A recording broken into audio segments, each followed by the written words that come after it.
சுவாமி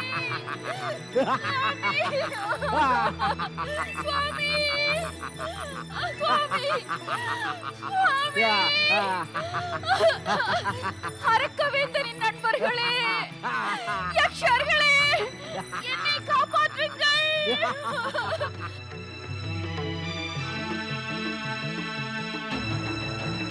விட்டுவிடு,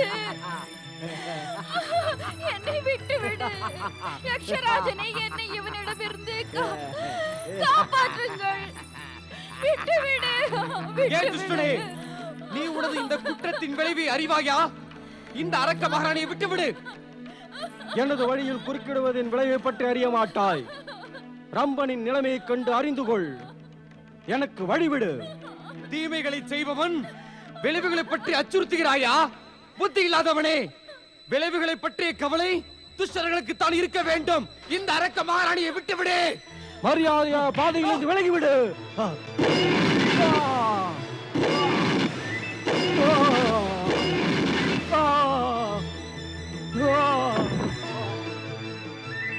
மாமி, சுவாமி, சுவாமி, கண்களை திறங்கள் அரக்கவேந்தே. இனி தாங்கள் இல்லாமல் எவ்வாறு உயிரோடு இருப்பேன் சுவாமி? இனி நான் என்ன செய்வேன்? நமது மகன் என்ன ஆவான் சுவாமி?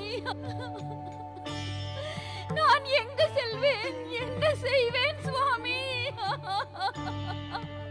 கண்களை திறங்கள் சுவாமி, சுவாமி, சுவாமி. அரக்க மகாராணி, தைரியமாக இருங்கள்.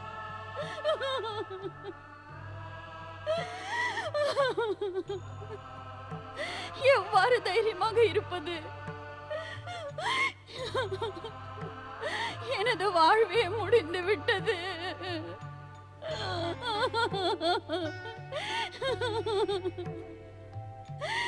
எனது மகன், எனது மகன். இறைவா, தாங்கள் என்ன செய்து விட்டீர்கள்? அரக்க மகாராணி, இப்போது தாங்கள் தைரியமாக இருப்பதை விட வேறு வழி என்ன இருக்கிறது? பிறக்க போகும் மகனுக்காகவாவது நீங்கள் வாழ்ந்தாக வேண்டும். அரக்கவேந்தர் ரம்பர் வீரமாக போரிட்டு வீரமரணம் அடைந்தார். உங்களது உயிரை காப்பாற்ற தனது உயிரை தியாகம் செய்தார். இனி உங்கள் கடமை பிறக்க போகும் மகனுக்காக வாழ்ந்து அவனை வளர்க்க வேண்டும். ஒரு மகா சக்திசாலியாக மகனை பெற்று வளர்த்து இவரது வம்ச விருத்தி வளர்ச்சியின் ஆசையை நிறைவேற்றுங்கள். இல்லை, இல்லை, இல்லை, இல்லை.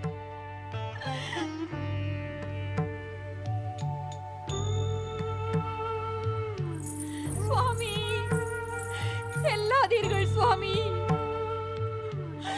இந்த உலகில் என்னை தனியே விட்டு செல்லாதீர்கள் சுவாமி. அரக்க மகாராணி, பலமுறை எடுத்து கூறியும் கூட தாங்கள் ஏன் நிலைமையை புரிந்து கொள்ளவில்லை? வாழ்க்கை என்பது இறைவனின் கைகளில் இருக்கிறது. நடப்பது அனைத்தும் அவரது விருப்பப்படி நடக்கிறது. இதை ஏற்றுக்கொண்டு பிறக்க போகும் மகனை சற்று நினைத்து பாருங்கள். ஒன்றை மறக்காதீர்கள், தாங்கள் அரக்கவேந்தரின் மகனுக்கு தாயாக போகிறீர்கள். அரக்கவேந்தரின் ஆத்மா சாந்தி அடைய தாங்கள் அவரது கடைசி விருப்பத்தை நிறைவேற்ற வேண்டும்.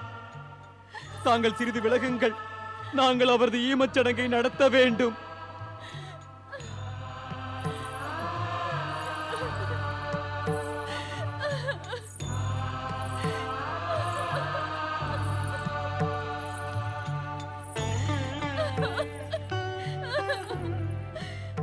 அக்னி தேவனே, அரக்கவேந்தர் ரம்பர் மிகவும் பணிவுடன் தங்களை ஆராதனை செய்து வந்தார். அருள் கூர்ந்து சிதைக்கு தீமூட்டி அரக்கவேந்தரை உங்களுக்குள் ஏற்றுக்கொள்ளுங்கள்.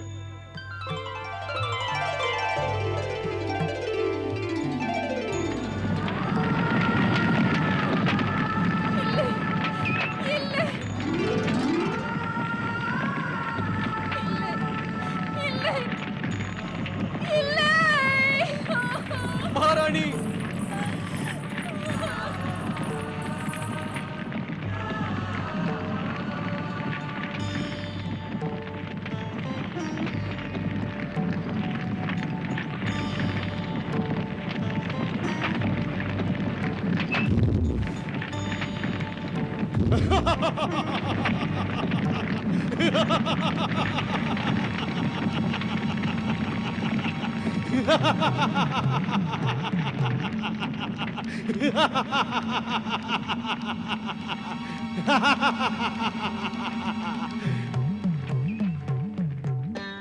நான் அரக்கவேந்தர் தனுவின் பேரன், அரக்க வீரர் ரம்பரின் மகன் மகிஷாசுரனாவே.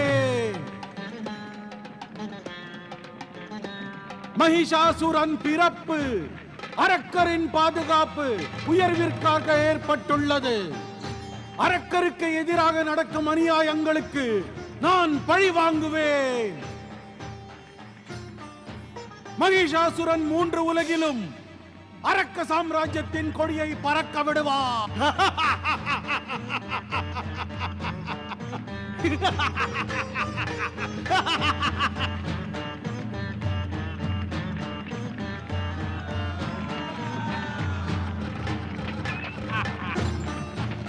வீரர் மகிஷாசுரர் வாழ்க! ரம்பபுத்திரர் மகிஷாசுரர் வாழ்க! அரக்க வீரர் மகிஷாசுரர் வாழ்க! அரக்க வேந்தர் மகிஷாசுரர் வாழ்க! ரம்பபுத்திரர் மகிஷாசுரர் வாழ்க! அன்று மட்டும் அக்னி தேவன் குறுக்கிட்டிராவிட்டால், அவன் தேவர் நலனை கருதி இருந்தால் இந்த ரம்பனையும் அழிப்பதில் நிச்சயம் வெற்றி கண்டு இருப்பேன். அன்று ரம்பன் இறந்திருந்தால் இன்று மகிஷாசுரன் பிறந்திருக்க மாட்டான். ஆனால் இப்போது வந்துவிட்ட ஆபத்தை சமாளித்தாக வேண்டுமே தேவராஜா. ஏன் இவ்வாறு நடக்கிறது தேவரிஷி? என்றும் நடக்கிறது, இவ்வாறே நடக்கிறது. ஆபத்து வருகிறது, நாங்கள் சக்திகளை ஒன்று திரட்டி விரட்டி அடிக்கிறோம், அது போய்விடுகிறது. ஆனால் மீண்டும் வருகிறது. துன்பம், கவலை, வருத்தத்தை தாங்கி அதை மீண்டும் விரட்டுகிறோம், மீண்டும் வந்து விடுகிறது. மீண்டும் வந்து விட்டது தேவரிஷி, மீண்டும் வந்து விட்டது.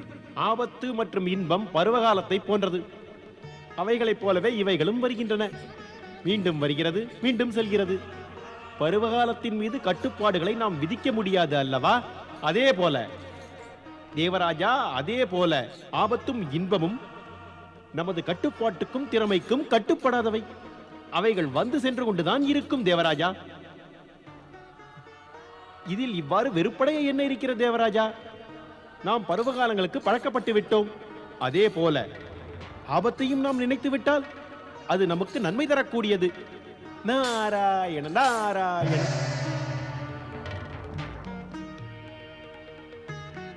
இனி என்ன நடக்கும் தேவராஜா?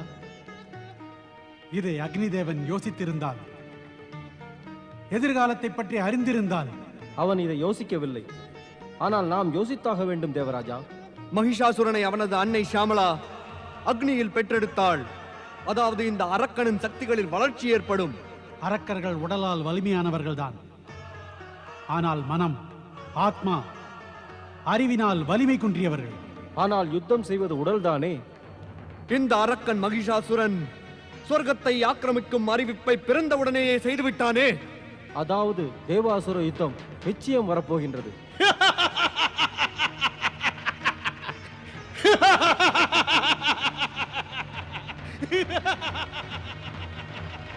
மாவீரர் மகிஷாசுரர் வாழ்க! மாவீரர் மகிஷாசுரர் வாழ்க! மாவீரர் மகிஷாசுரர் வாழ்க! மாவீரர் மகிஷாசுரர் வாழ்க!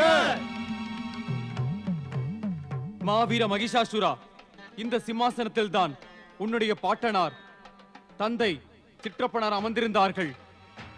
உன்னுடைய தந்தை அரக்கவேந்தர் ரம்பர் பிரம்மதேவரின் ஆராதனையை பாதையில் விட்டு மடிந்தார். இனி அந்த செயலை நீதான் செய்து முடிக்க வேண்டும். இந்த செயலை செய்து முடிக்காவிட்டால் உனது முன்னோர்களின் விருப்பமானது என்றும் நிறைவேறாது. நான் எனது தந்தையின் சிதையிலிருந்து தோன்றியுள்ளேன் யக்ஷராஜா. அவரது ஆத்மாவின் ஒலியானது எனக்குள் இன்று பொலிக்கிறது. எனது தந்தை வாழ்நாளில் கண்ட கனவு எனது கண்முன் தெள்ளத் தெளிவாக தெரிகிறது. துஷ்ட இந்திரன் மாயாவி முதலியாக வந்து எனது சிற்றப்பன் கரம்பரை சாகடித்து சென்றான்.